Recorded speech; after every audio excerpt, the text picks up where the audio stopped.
दानवाने एक नगरी केली होती बाबा. जिथं पाणी होतं तिथं जमीन वाटायची आणि जिथं जमीन होतं तिथं पाणी वाटायचं. दुर्योधन निघाला, जाता जाता दुर्योधनाने धोतर वर केलं आणि असा पाय टाकणार तर ती जमीन होती पण त्याला वाटलं पाणी आहे. आता आई साहेब द्रौपदी माता हसायला लागली. ऐका माता माऊल्यांनो, जीवनामध्ये दुःख स्वतःच्या याच्यामुळेच होतं. द्रौपदी माता हसायला लागली. शेवटी काय झालं, द्रौपदी माता म्हटली आंधळ्याचे आंधळे. काय झालं, महाभारत घडलं. महाभारत घडलं म्हणजे साधं नाही, 100 कौरव मेले आणि 100 स्त्रिया विधवा झाल्या. हे जर कशामुळे झालं असेल तर केवळ बोलण्यामुळे झालं. पण एक विनंती करेल मी, आजच्या कीर्तनातून एवढंच घेऊन जा, बोलायचं असेल तर चांगलं बोला, नाहीतर बोलू नका. चांगलं बोला. साज आणि मवाळ, मितली आणि रसाळ, शब्द जैसे कल्लोळ अमृताची, मुखी अमृताची वाणी, असं बोला. आणि म्हणून या ठिकाणी दुसरा प्रसंग चला. रामप्रभू सोबत असणारी सीतामाई एका देवासोबत होती पण आनंद होता. शेवटी नंतर ध्यास लागला कोणाचा, मायवी हरणाचा. येर ती माईक याच्याबद्दल आपला चालू आहे. मायवी हरणाचा ध्यास लागला. पतिदेव मला तेवढी हरण मारून आणा. ऐका, त्या मायवीचा ध्यास लागला, कोणाचंच काही गेलं नाही. 6 महिने अशोकवनात रावणाच्या नगरीत, असं नाही खाली मान घालून राहावं लागलं सीतामातेला बोलण्यामुळं. हो मरम बचन जब सीता बोली, हरि प्रेरित लक्ष्मण मन डोली. राम सिया राम सिया राम जय राम, राम सिया राम राम जय राम. हो मंगल भवन मंगल हरी, द्रवहु सुदर्शन जिर बिहारी. राम सिया राम सिया राम जय जय राम, राम सिया राम जय जय राम, सिया राम.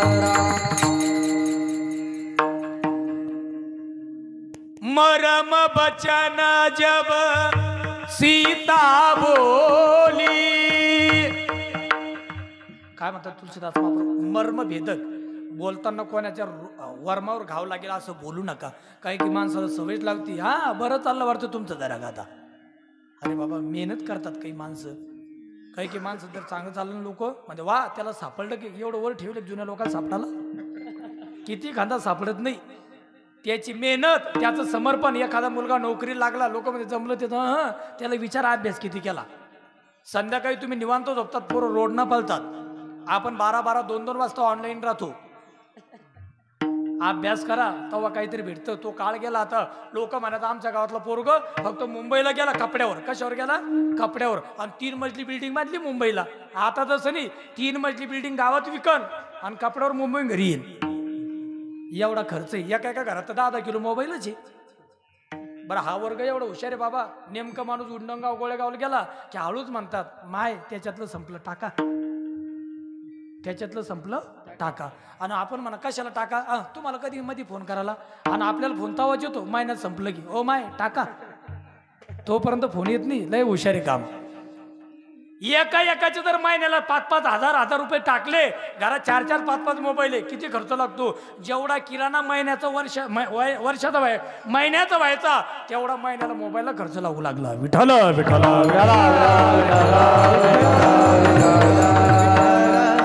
आपलं उत्पन्न जेवढं आहे त्याच्यात 10% माणसाने खर्च करावा. पण आपलं असं झालं 90% खर्च, 10% उत्पन्न. मग माणसं म्हणतात वा प्रगतशील शेतकरी, एका एकरामध्ये 30,000चं उत्पन्न. आणि आपण म्हणा बाबा खर्च किती लागला, 70,000. अरे उत्पन्न. पण तुम्ही चांगले इकडची उंडणगाव, गोळेगाव, मुर्डेश्वर, आमठाणा मंडळी, अद्रक यावर्षी याद्रक शेतकरी, अद्रक याद्रक, नाही तर कधी कधी अशी याद्रक रोट्या याद्रक. आणि ऐका, तुम्हाला एक विनंती करेल मी. आता मी सुद्धा शेतकऱ्याचं लेकरू आहे. आमची 1.25 एकर अद्रक आहे.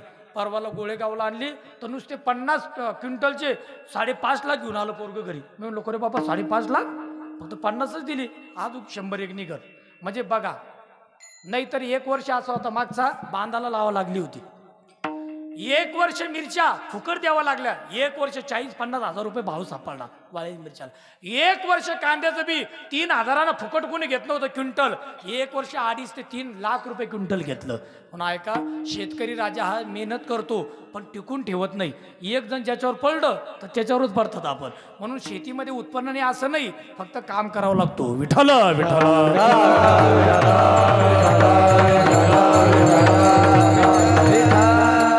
आपला विषय झाला होता आपण दुःखी आपल्याच बोलण्यामुळे. म्हणून माईक एर ती माईक दुःखाची जनती, दुःखाला निर्माण करणार आहे नाही आधी. आता जन्मताना सुद्धा नाही. हे पोरं सावधान मध्ये बसा. जेव्हा आपण जन्माला आलो तेव्हा आपण एकटे रडत होतो. काय करत होतो आपण? एकटे रडत. आपण जन्माला आलो तेव्हा काय करत होतो? रडत होतो. तुम्हाला कळत होतं का रडत होतो? आणि सगळे आपल्याकडे पाहून हसत होते. वा वा वा, काय सुंदर बाल जन्माला आलं. आणि बाल जर नाही रडलं तर लोक फटके ठेवून देतात, तरी रडत नाही. आणि नाही रडलं की मग म्हणते आता थांबू नका, चला संभाजीनगर. रडलं नाही ते. काय सुरुवात हो आपली? रडण्यापासून सुरुवात आहे. आणि शेवट कसा आहे? रडण्यातच आहे. कबीरदाजी महाराज कहते, जब तुम जगत में आए जग हसे तुम रोए, अब ऐसी करनी कर चलो कि आपके लिए जग रोए और आप हसत मुख जाए. याला जीवन जगणं म्हणतात. अहो शोकांतिका आहे. घरातल्या माणसासाठी रडत नाही. आपण म्हणा का तुम्ही रडू लागले नाही, जाऊ द्या महाराज, डोक्याची पिढा निघून गेली. याला का जीवन जगणं म्हणतात का? म्हणून ऐका, येर ती माईक दुःखाची जनती नाही आधी, म्हणजे जन्मता नाही, मध्यंतरी चांगलेच माणसं चांगल्या माणसाला रडवतात आणि तो माणूस गेला की त्याच्यासाठी रडतात. मध्यंतरी माणसं दुःख देतात. अंतकाळाच्या वेळेस अंतकाळीचा सोयरा. आणि तुका म्हणे विठो, अंतकाळाच्या वेळेस कोणीच कोणाचं नाही. आपल्याला कोरोनाने शिकवलं नाही रे, नाही कुणाचे तुझे नव्हे रे कोणी, अंती जाशील एकला प्राण्या माझे माझे म्हणून. हे प्राण्या मायेचा म्हणून. एरती माईक दुःखाची जनती नाही आधी अंती अवसानी. महाराज म्हणता अंतकाळाच्या वेळ उपयोगाला येणारा एक भगवान परमात्मा आहे. कोणी पोराव? भगवान. सावधान मध्ये बसा. इथं जोराने जे जयकार करा त्याचा. बोले उमापती महादेव की. तुमचा आवाजच नाही लागला, तुम्ही मौन धरलं काही? हा जोराने म्हणा आता. हा, बोले उमापती महादेव की. अरे बापरे, त्याला वाटलं काही जमत नाही काढून. कसं झालं गुरुदादा, घरीदारी यायचाच आवाज आहे. कीर्तनात आपण आपली बाजू घेतली पाहिजे नाही का इथं? हा, सावधान मध्ये बसा. आता बघा कसा आवाज त्यांचा. सावधान मध्ये. बोली आदि शक्ती मुक्ता बाई की. हा, ज्याचं त्यालाच झाला. आता शेवटी पावर कसा आवाज आला, सुंदर एकदम. सावधान मध्ये बसा. महाराज म्हणतात अविनाशी पदापर्यंत नेणारा तो भगवान परमात्मा आहे. त्याच्या नावाचं पिस लागलं.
जगद्गुरु तुकोबरा बोलतात, अविनाश करी आपुल्या आईसे फक्त लावी मना पिसे गोविंदाचे. तुम्हाला कसं आहे, शिवरात्र झाली की पिसं लागतं. आपल्या गावचा सप्ताह कधी आहे? शिवरात्रीच्या दुसऱ्या दिवशी प्रारंभ. हे पिसं लागलं पाहिजे. ऐका, पाऊस जवळ आला शेतकऱ्याला पिसं लागतं, शेतात काम केलं पाहिजे. ए पोराव, पेपर जवळ आला की तुम्हाला पिसं लागलं पाहिजे.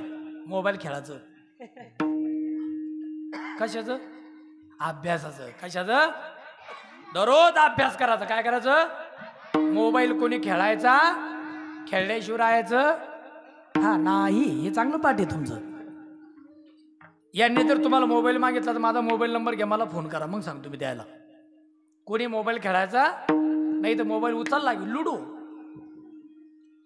ते छोटू त्याचे 2 डीजे आणि चालले मोबाईल घेऊन. तो 2 लग्न घेऊन टाकतो डीजे आहेत.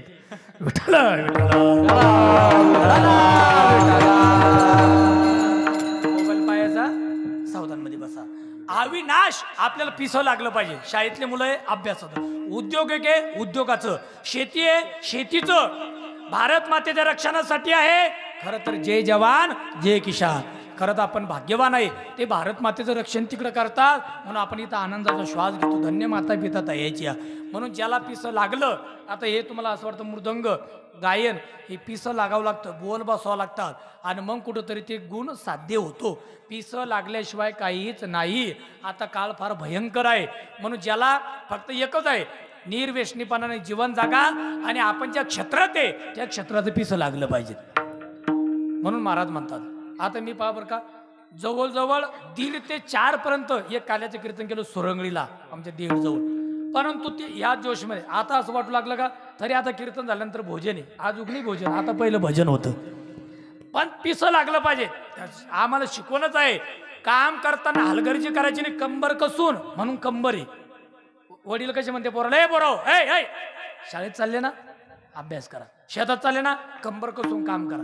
काही केलं तर आपण विचार म्हणा ना, काही की माणसं म्हणतात का महाराज कंबर कुंभ बांधतात, आपण म्हणा कंबर कसून कीर्तन. ते म्हणते नाही कीर्तन करा धोतर खाली जाऊ नये म्हणून. एवढं ढिल्लं राहतं का धोतर? माणसं कुठं काही डोकं चालून काही थांबतच नाही. एक म्हणे महाराज रावणाला किती तोंड, मी म्हणलं 10. मग ते जर ह्या अंगावर झालं तर कसं झोपत अजून, मी म्हणलं 10-12 चुरं होतं. मग मी त्याला म्हटलं नाही, युक्तिवादन सांगितलं सोमनाथ बाबा, म्हटलं या बाजू जर रावण झाला तर त्याने 2-3 हात खाली खड्डा करेल, ते त्याच्यात टाकून द्यायचं खाली असं. इकडच्या बाजू झाला इकडून 10-5 पुरुष. ते म्हणे हा याला म्हणते उत्तर. आता एक उत्तर आहे का, तो कोण काय म्हणे काही सांगता येत नाही. ऐका, अविनाश करी आई आपुली आईसे, लावी मना पिसे, पिसं लागलं पाहिजे. तुका म्हणे आईसे, मना लावी राम पिसे, रामाचं पिसं लागलं पाहिजे. जसं माझ्या शबरी मैयाला लागलं, जर महर्षी वाल्मिकाला लागलं. आणि म्हणून हिंदवी स्वराज्य हे स्वराज्य व्हावं ही स्त्रीची इच्छा. जसं शिवरायांना पिसं लागलं होतं की आपलं स्वराज्य झालं पाहिजे. आई साहेबांनी सांगितलं आपल्याला गड घेता आला पाहिजे आणि तो कोंढाणा आपल्या स्वराज्यामध्ये पाहिजे. अनेकांना पिसं लागलं, तानाजी मालुसरे, बाजी प्रभू देशपांडे, अनेकांना पिसं लागलं. त्या अनेकांच्या समर्पणामुळं हा भारत देश आपल्याला मिळालेला आहे. म्हणून पिसं लागलं पाहिजे, नामाचं पिसं लागलं पाहिजे. अविनाश करी आपुल्या ऐसे, लावी मना पिसे गोविंदाचे. ऐका, तुमचा आमचा नाश होतो. आपण कसं म्हणतो, माणूस मेला आणि जीव गेला. जीव मरत नाही. नैनम छंदंती शस्त्रानी, नैनम दवती पावका, त्याला अग्नी जाळू शकत नाही आणि शस्त्राने कापता येत नाही. आमरा हा खरे की पाव खोटे ते. म्हणून महाराज म्हणतात त्याचं पिसला. आपण नाशवान आहे, तो अविनाश आहे. आपण परिचिन्न आहे, तो व्यापक आहे. सर्वा घटी राम, घट घट में हे राम रमैया. म्हणून महाराज म्हणतात अविनाश करी आपुली आईसे, लावी मनापिसे गोविंदाचे. आणि जगद्गुरु तुकोबारा म्हणता, असं जर तुम्ही जीवन जगलात तर तुम्ही गेले तरी तुमची कीर्ती उरल्याशिवाय राहणार. मरण्याची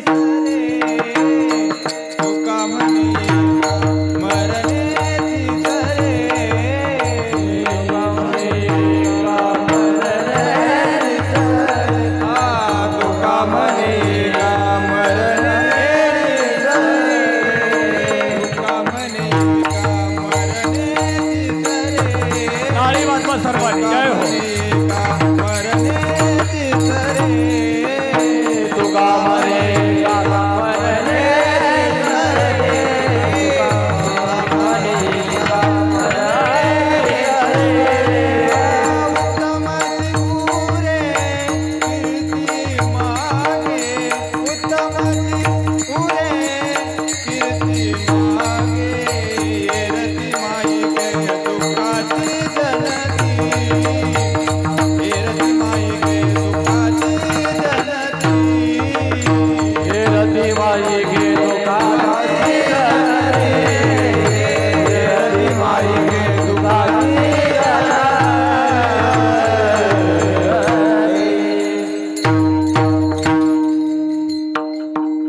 ओढ आहे. तुका म्हणे एका मरणेची सरे, काहीच नाही उरे. माणूस गेला सर्व काय उरतं. बघा, आप गए पीछे डूब गई दुनिया. आपण डुबलो, दुनिया डुबली, काहीच राहत नाही. एका मरणीची सरे, पण ऐका, उत्तमची उरे कीर्ती मागे. हे पोराव सावधानीमध्ये बसा. स्वामी विवेकानंद, स्वामी विवेक, लोकमान्य टिळक, क्या बात आहे. सावधानमध्ये लोकमान्य, महात्मा ज्योतिराव फुले, सावित्रीबाई, अहिल्याबाई, राष्ट्रमाता जिजाऊ, कर्मवीर भाऊराव पाटील, हे नाव, छत्रपती, धर्मवीर संभाजी महाराज, हे नाव काय घेतो आपण. उत्तमची उरे कीर्ती. हे सहज नहीं, त्यांनी जीवन समर्पित केलं. कबीरदाजी महाराज कहते हर आदमी जीता है दो गज कफन के वास्ते, कपड़ा रोटी और मकान, इसके लिए तो हर कोई जीता है, लेकिन जिना उसे कहते जो लोग जीते अपने वतन के वास्ते. मावळ्यांनी म्हणावं, राज मैं मर भी जाऊं तो मेरे एक पहचान लिखना. राज मैं मर भी जाऊं तो मेरे एक पहचान लिखना, मेरे कफन के कोने पे जय शिवराया लिख देना, जय शिवराया लिख देना. म्हणून त्यांचं नाव आहे. आपण जर समर्पण केलं तर आपलं नाव उरतं. आज छत्रपती शिवरायांचा 350वा राज्याभिषेक सोहळा आहे. त्याचं एकच कारण, ते स्वराज्यासाठी जीवन जगले. राहिल्या त्या कीर्ती जगामध्ये, राहिल्या त्या कीर्ती जगामध्ये, राहिल्या त्या कीर्ती जगामध्ये, राहिल्या त्या कीर्ती जगामध्ये.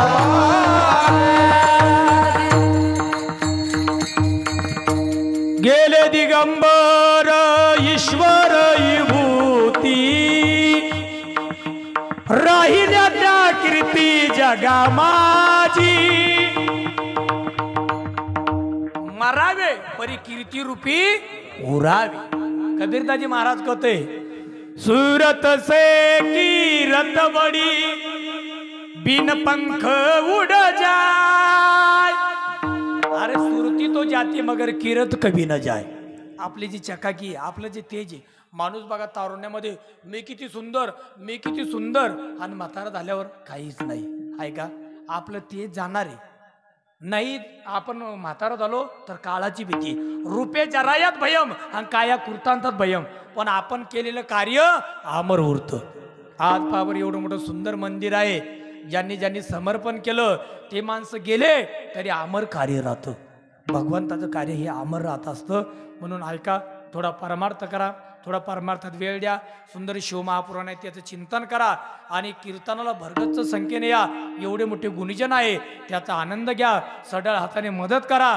देता देवविता, नेता नेवविता, आणि एकत्र येऊन जीवनामध्ये परमार्थ करा आणि सुख प्राप्त करून घ्या. ऐका, तो सुख देणार आहे. म्हणून एकदा त्याचं भजन करू सर्वांनी एक साथ.